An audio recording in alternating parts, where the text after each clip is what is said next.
devant toi, Seigneur, et me rassasier de ta présence.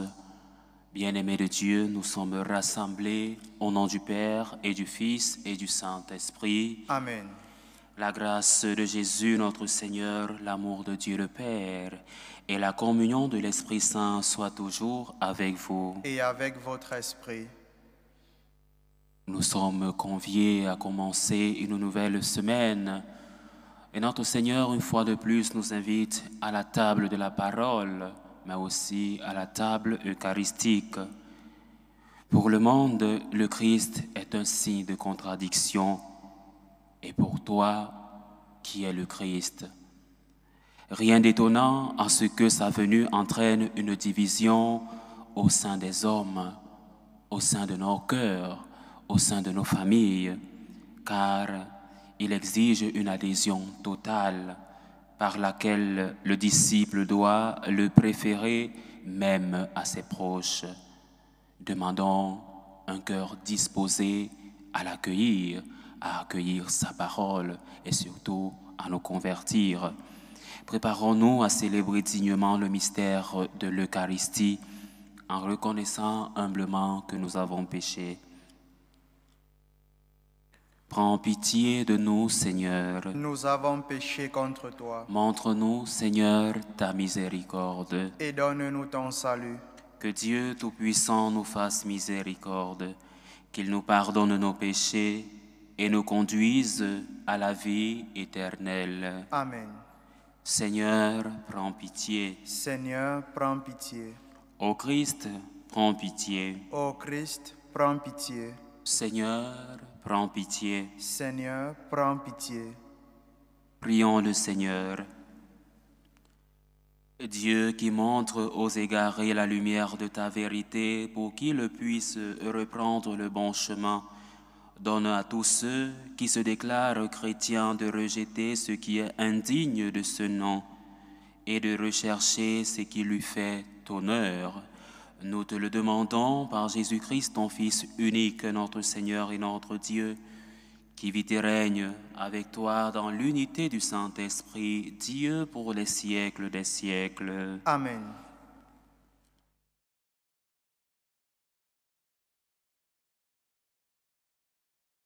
Première lecture. Lecture du livre de l'Exode. En ces jours-là, un nouveau roi vint au pouvoir en Égypte. Il n'avait pas connu Joseph. Il dit à son peuple, « Voici que le peuple des fils d'Israël est maintenant plus nombreux et plus puissant que nous. Prenons donc les dispositions voulues pour l'empêcher de se multiplier. Car s'il y avait une guerre, il se joindrait à nos ennemis, combattrait contre nous et ensuite il sortirait du pays. » On imposa donc aux fils d'Israël des chefs de corvée pour les accabler de travaux pénibles. Ils durent bâtir pour Pharaon les villes d'entrepôts, de Pithom et de Ramsès. Mais plus on les accablait, plus ils se multipliaient et proliféraient, ce qui les fit détester. Les Égyptiens soumirent les fils d'Israël à un dur esclavage et leur rendirent la vie intenable à force de corvées, préparation de l'argile et des briques et toutes sortes de travaux à la campagne. Tous ces travaux étaient pour eux un dur esclavage. Pharaon donna cet ordre à tout son peuple. Tous les fils qui naîtront aux Hébreux, jetez-les dans le Nil. Ne laissez vivre que les filles. Parole du Seigneur. Nous rendons grâce à Dieu. Notre secours est dans le nom du Seigneur. Notre secours est dans le nom du Seigneur.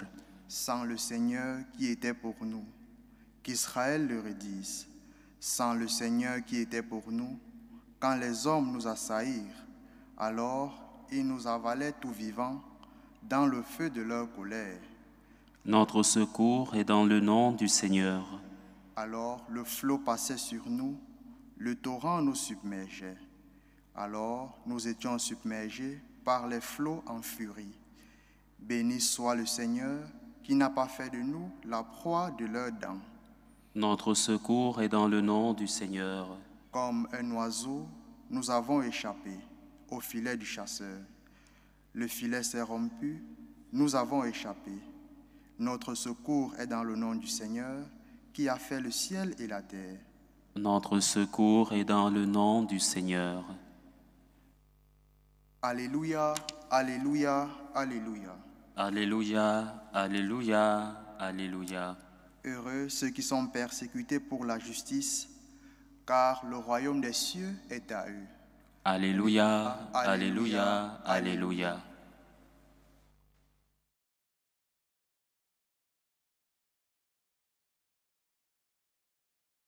Le Seigneur soit avec vous. Et avec votre esprit. Évangile de Jésus-Christ selon saint Matthieu. Gloire à toi, Seigneur. En ce temps-là, Jésus disait à ses disciples, « Ne pensez pas que je sois venu apporter la paix sur la terre. Je ne suis pas venu apporter la paix, mais le glaive. Oui, je suis venu séparer l'homme de son père, la fille de sa mère, la belle-fille de sa belle-mère. On aura pour ennemis les gens de sa propre maison. Celui qui aime son père ou sa mère plus que moi n'est pas digne de moi. Celui qui aime son fils ou sa fille plus que moi n'est pas digne de moi. Celui qui ne prend pas sa croix et ne me suit pas n'est pas digne de moi. Qui a trouvé sa vie la perdra. Qui a perdu sa vie à cause de moi la trouvera. Qui vous accueille m'accueille. Et qui m'accueille, accueille celui qui m'a envoyé. Qui accueille un prophète en sa qualité de prophète recevra une récompense de prophète. Qui accueille un homme juste en sa qualité de juste recevra une récompense de juste. Et celui qui donnera à boire même un simple verre d'eau fraîche à l'un de ses petits en sa qualité de disciple, amen, je vous le dis, non, il ne perdra pas sa récompense. Lorsque Jésus eut terminé les instructions qu'il donnait à ses 12 disciples, il partit de là pour enseigner et proclamer la parole dans les villes du pays. Acclamons la parole de Dieu. Louange à toi, Seigneur Jésus.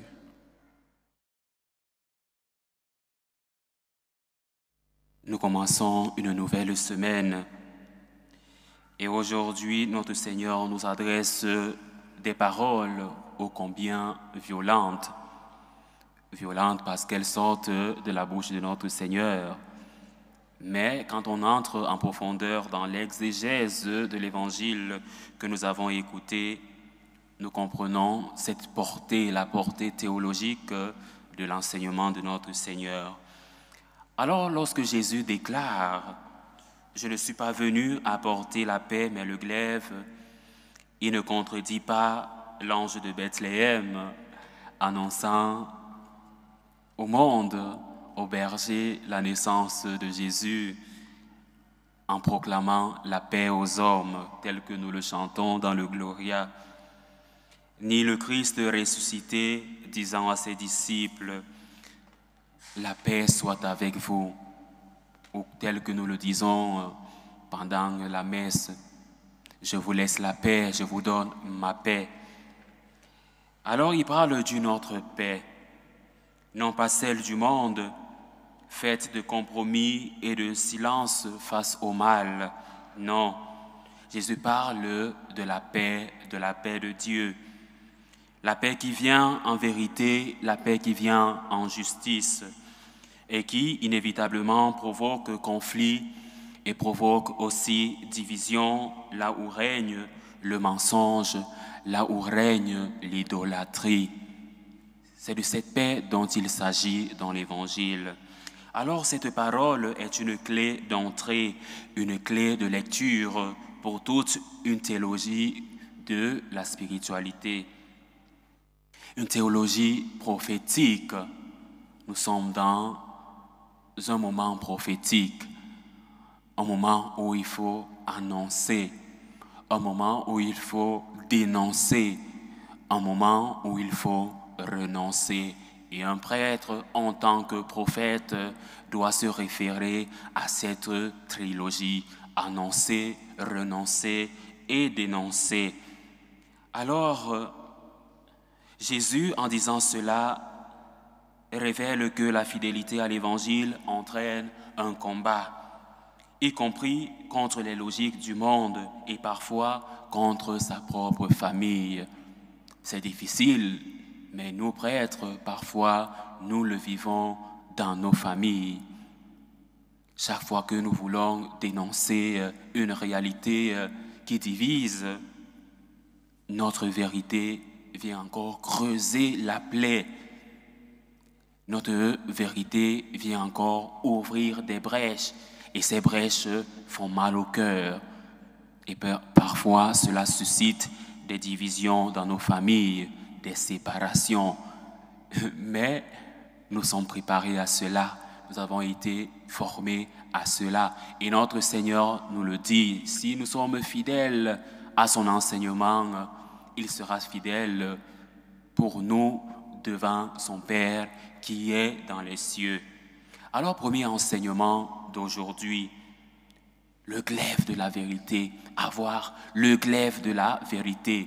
Et nous, franciscains de Marie, nous parlons de la défense de Jésus comme la Vierge Marie. Le glaive de la vérité est une exigence radicale.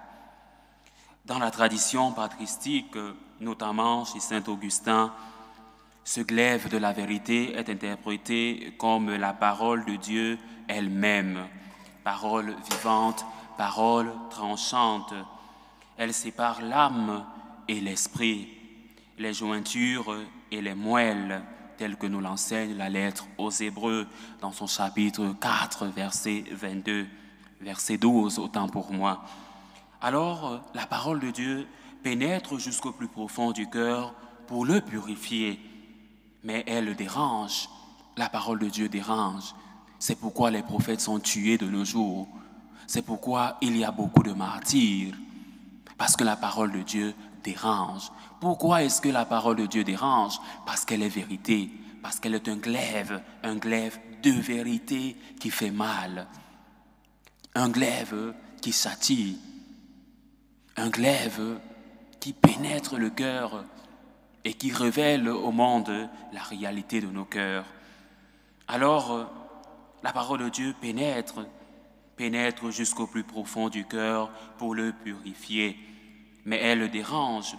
Et saint Augustin disait, « Celui qui suit le Christ doit se préparer à être contredit, même par ceux qui l'aiment. » Et c'est vrai, celui qui dit la vérité, celui qui suit notre Seigneur sera contredit. Et certains se demanderont pourquoi il se comporte ainsi. Mais justement, aujourd'hui, nous avons la réponse. Celui qui agit comme prophète aura pour conséquence les divisions. Il sera vu comme un étranger, même dans sa propre famille. Alors Jésus ne prêche pas la haine des proches, mais l'ordre de la charité. Aimer Dieu au-dessus de tout. Celui qui aime son père et sa mère plus que moi n'est pas digne de moi. Il n'est pas digne du royaume de Dieu. Et nous, franciscains de Marie, une fois de plus, je le dis, nous avons l'ordre dans nos priorités. Notre priorité pour nous, c'est le Christ. Vivre pour moi, c'est le Christ. Dit saint Paul, vivre pour moi, c'est le Christ. Mourir pour moi est un gain. Ce sont les paroles de saint Paul. Et sainte Thérèse de Jésus, cette mystique espagnole d'Avila, disait, seul Dieu suffit. Que rien ne te trouble, seul Dieu suffit. Et nous, comme franciscains de Marie, nous avons un modèle, saint François d'Assise. qui nous demande de mettre Dieu à la première place, parce que Dieu mérite tout. Dieu mérite notre amour. Dieu mérite notre gratitude. Alors, Benoît XVI disait que cette exigence ne détruit pas la famille, mais la fonde sur un amour plus fort que le sang, l'amour du Christ crucifié et ressuscité. Alors, chère famille, soyez compréhensifs. Si vous avez un prêtre qui vous incite, qui vous invite à la conversion, qui vous invite à changer, qui bouscule votre intérieur, quand il vous dit la vérité, prenez-le avec foi, prenez-le avec espérance, prenez-le surtout avec charité. Deuxième enseignement. Aujourd'hui, nous sommes invités à une logique de domination, à rejeter cette logique de domination telle que nous l'enseigne la première lecture tirée du livre de l'Exode. Alors, dans la première lecture, nous voyons un pharaon inquiet face à la croissance du peuple d'Israël, le peuple choisi. Il cherche à le réduire par l'oppression, la division et finalement par la mort des enfants mâles. Il envoie tuer tout enfant mâle et de laisser en vie les filles. Ce passage résonne de façon prophétique avec l'Évangile. La logique du pouvoir est toujours peur de la vérité. Elle cherche à étouffer l'espérance. Elle cherche à diviser, à faire taire les témoins. De même, aujourd'hui encore, l'esprit du monde, ce pharaon moderne, tente d'imposer un conformisme qui marginalise la foi, qui tourne la fidélité au Christ en motif de moquerie, voire de persécution. Mais Jésus nous dit aujourd'hui, « Celui qui perd sa vie à cause de moi la trouvera. » C'est là le grand paradoxe chrétien, la théologie de l'espérance. La croix n'est pas la fin. Comme chrétien, la croix n'est pas la fin, mais le chemin de la vie. Comme le dit le psaume de ce jour, notre secours est dans le nom du Seigneur qui a fait le ciel et la terre. La croix du chrétien, c'est son espérance. Au milieu de ces nuits, le chrétien doit regarder la croix.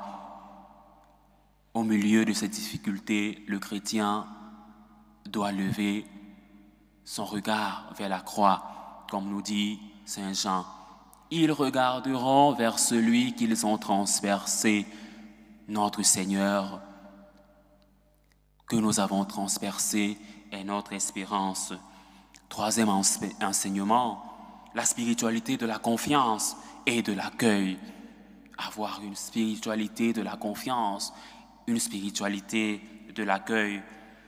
La seconde partie de l'Évangile nous invite à insister sur la récompense donnée à ceux qui accueillent les disciples du Christ, même par un simple verre d'eau, la charité fraternelle. L'Église ne bâtit pas seulement par les martyrs héroïques, non, mais aussi par les gestes simples d'amour selon l'esprit franciscain qui voit le Christ dans les petits, dans les pauvres, dans les simples.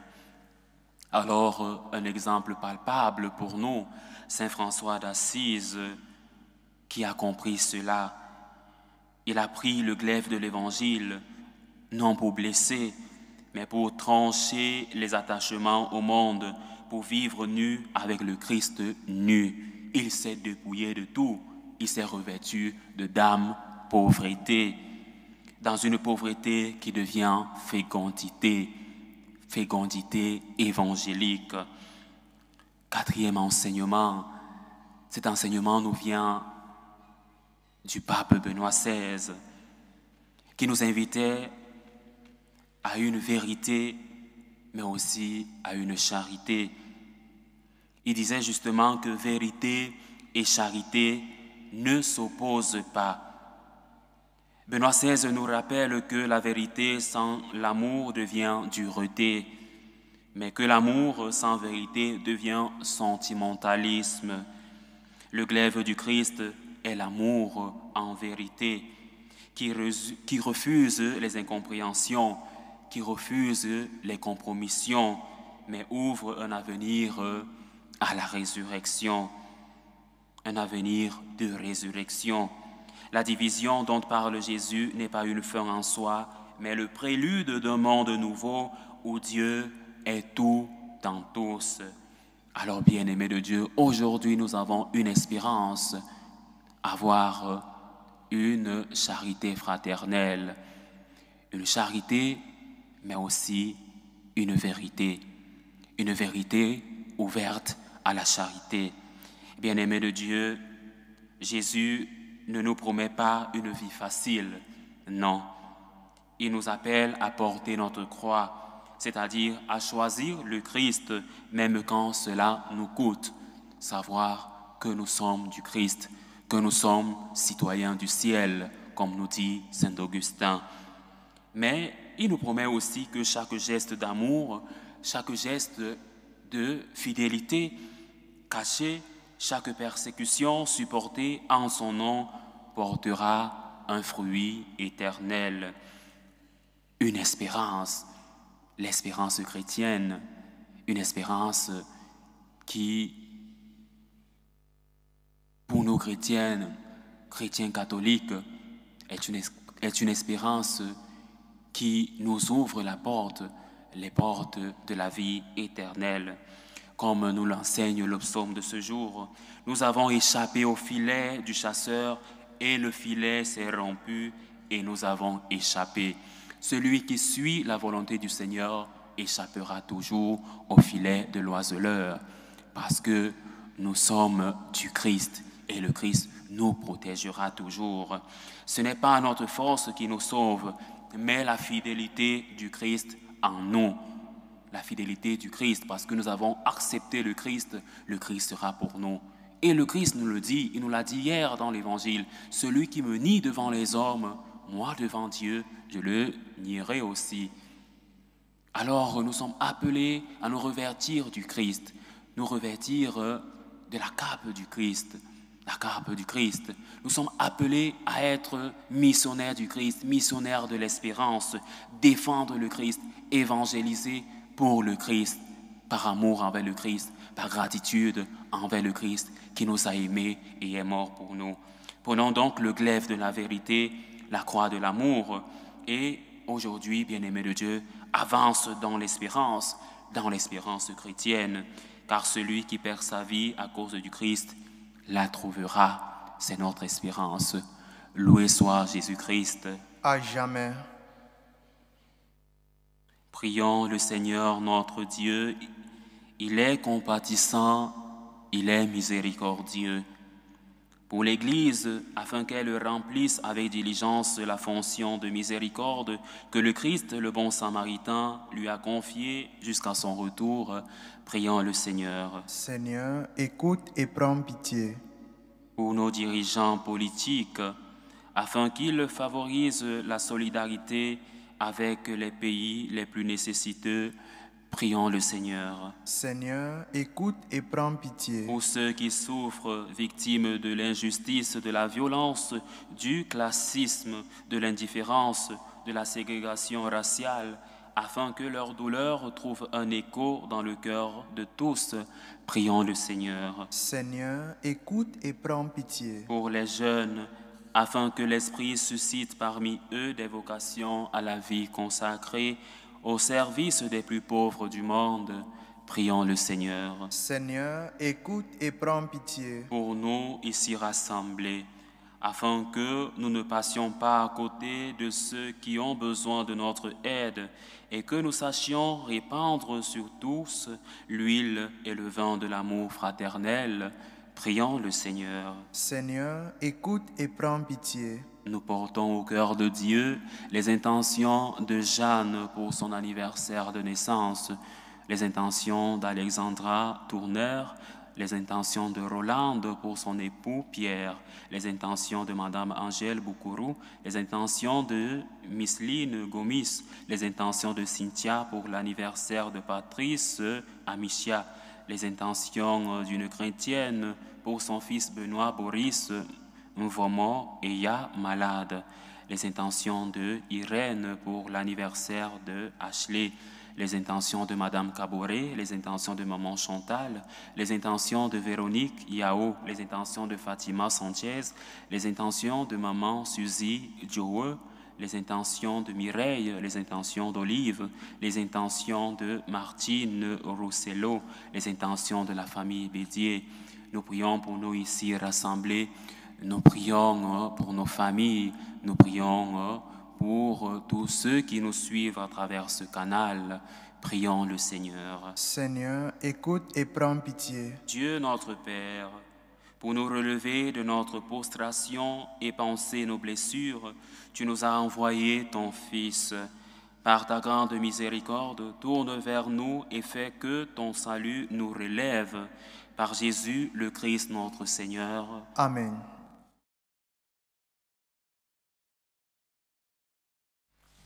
Tu es béni, Seigneur, Dieu de l'univers. Nous avons reçu de ta bonté le pain que nous te présentons. Fruit de la terre et du travail des hommes, il deviendra pour nous le pain de la vie. Béni soit Dieu maintenant et toujours. Tu es béni, Seigneur, Dieu de l'univers. Nous avons reçu de ta bonté le vin que nous te présentons. Fruit de la vigne et du travail des hommes, il deviendra pour nous le vin du royaume éternel. Béni soit Dieu maintenant et toujours. Humble et pauvre Seigneur, nous te prions que ce sacrifice trouve grâce devant toi. Lave-moi, Seigneur, de mes fautes. Purifie-moi de tout.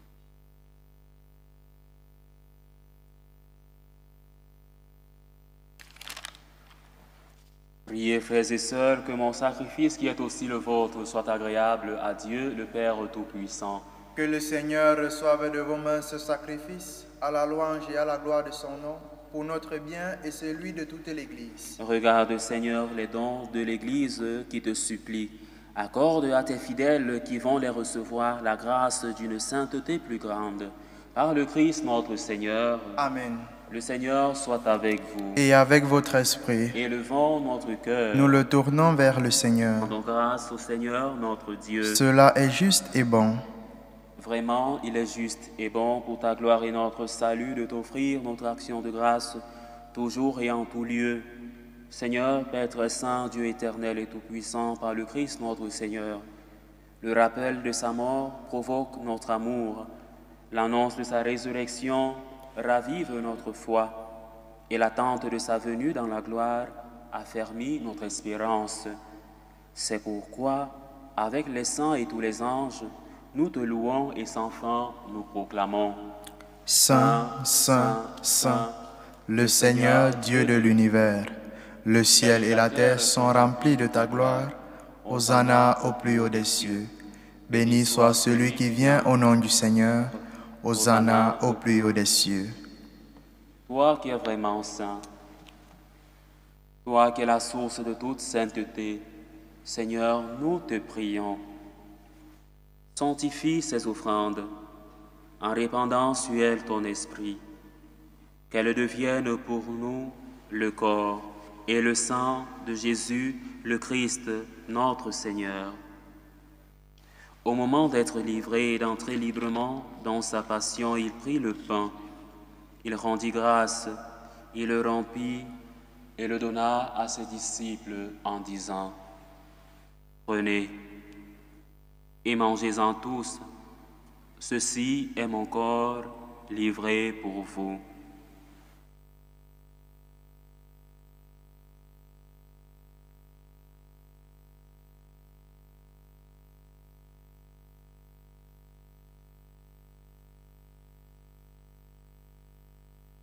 De même, après le repas, il prit la coupe.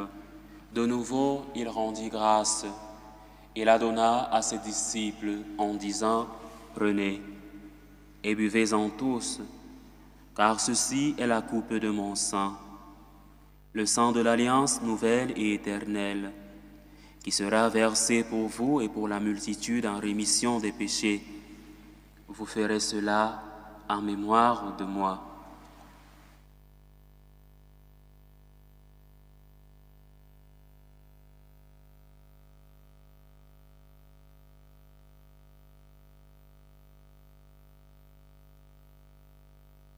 Il est grand le mystère de la foi. Nous annonçons ta mort, Seigneur Jésus. Nous proclamons ta résurrection. Nous attendons ta venue dans la gloire. En faisant ainsi mémoire de la mort et de la résurrection de ton Fils, nous t'offrons, Seigneur, le pain de la vie et la coupe du salut, et nous te rendons grâce, car tu nous as estimés dignes de nous tenir devant toi pour te servir. Humblement, nous te demandons qu'en ayant part au corps et au sang du Christ, nous soyons rassemblés par l'Esprit Saint en un seul corps. Souviens-toi, Seigneur, de ton Église répandue à travers le monde. Fais-la grandir dans ta charité en union avec notre pape Léon, notre évêque José et tous les évêques, les prêtres et les diacres. Souviens-toi aussi de nos frères et sœurs qui se sont endormis dans l'espérance de la résurrection. Henri Tolgo, Eugénie Yamba Né Pilabré, Germaine Salif Bazemo, Arlette Bako, Olivier Baki, Jean-Cyril Mbembe Bonganga, Antoinette Nguenou, Sébastien Bolamou, Élise Bakende, Irène Macrine C, les défunts de la famille Bazemo, les défunts de la famille Binon, les défunts de la famille Kiepi.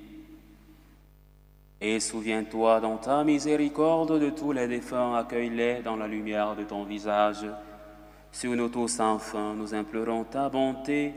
Permets qu'avec la Vierge Marie, la bienheureuse Mère de Dieu, avec Saint Joseph, son époux, les apôtres et tous les saints qui ont fait ta joie au long des âges, nous ayons part à la vie éternelle et que nous chantions ta louange et ta gloire par ton Fils, Jésus le Christ.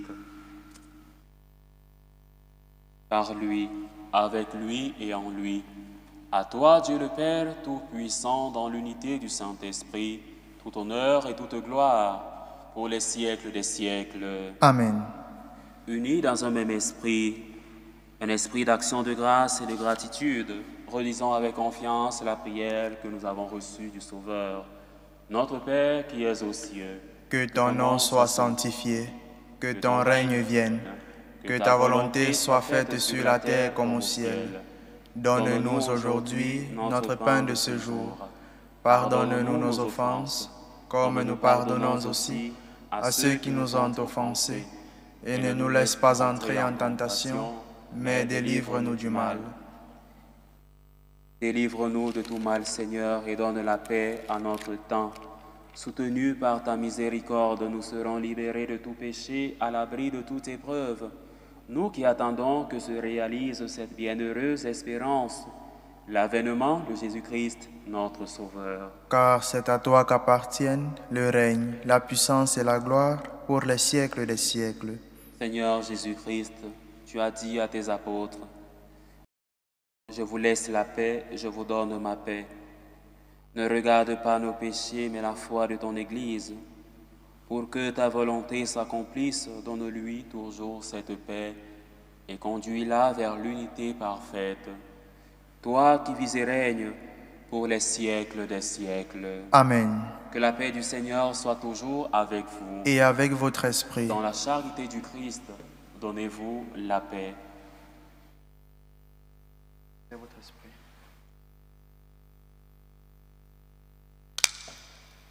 Agneau de Dieu qui enlève les péchés du monde, prends pitié de nous. Agneau de Dieu qui enlève les péchés du monde, prends pitié de nous. Agneau de Dieu qui enlève les péchés du monde, donne-nous la paix.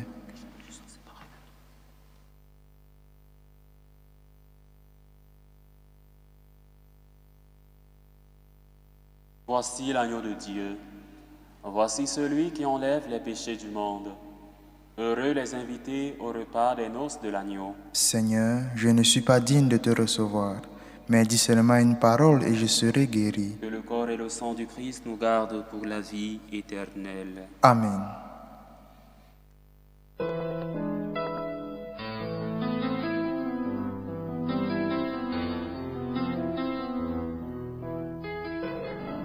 Communion spirituelle. Mon Jésus, je crois en votre présence dans le très saint sacrement. Je vous aime plus que toute chose et je désire que vous veniez dans mon âme. Je ne puis maintenant vous recevoir sacramentellement dans mon cœur. Venez-y au moins spirituellement. Je vous embrasse comme si vous étiez déjà venu et je m'unis à vous tout entier. Ne permettez pas que j'aie jamais le malheur de me séparer de vous. Amen. Tour de prière des franciscains de Marie. Jésus, je te fais confiance. Je t'aime. Je t'adore. Je te remercie. Je te demande pardon. Je te demande des grâces.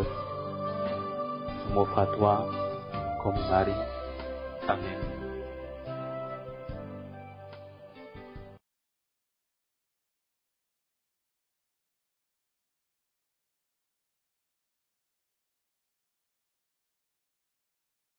Celui qui mange ma chair et boit mon sang, dit le Seigneur, demeure en moi et moi en lui. Achevons notre prière. Nourris de ton Eucharistie, nous te supplions, Seigneur, chaque fois que nous célébrons ce mystère, fais grandir en nous ton œuvre de salut. Par Jésus, le Christ, notre Seigneur. Amen. Le Seigneur soit avec vous. Et avec votre esprit. Et que Dieu Tout-Puissant vous bénisse, le Père, le Fils et le Saint-Esprit. Amen. Allez dans la paix du Christ. Nous rendons grâce à Dieu. Salut ô Reine, Mère de miséricorde, notre vie, notre douceur, notre espérance, salut. Nous crions vers toi, enfant d'Ève exilé. Vers toi nous soupirons, gémissant et pleurant, dans cette vallée de larmes. Ô toi, notre avocate, tourne vers nous ton regard miséricordieux. Et après cet exil, montre-nous Jésus, le fruit béni de tes entrailles. Ô clémente, ô miséricordieuse, ô douce Vierge Marie. Amen. Priez pour nous, Sainte Mère de Dieu, afin que nous soyons rendus dignes des promesses du Christ.